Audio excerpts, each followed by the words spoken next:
Hello everyone, welcome to Arkins daily blogs. হাওড়ার রামগোপাল মঞ্চে চলে গেছিলাম সমস্যার নাট্যদল দ্বারা প্রযোজিত বেহেশতখানা নাটকটি দেখতে।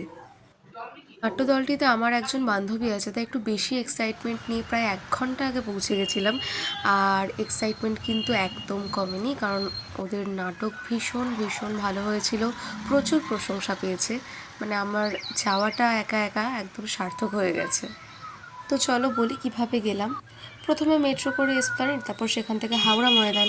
মেট্রো স্টেশনের বাইরে প্রচুর রিক্সা দাঁড়িয়ে থাকে, তাদেরকে যদি বলা হয় যে রামগোপাল মঞ্চ খুব সহজে পৌঁছে দেবে।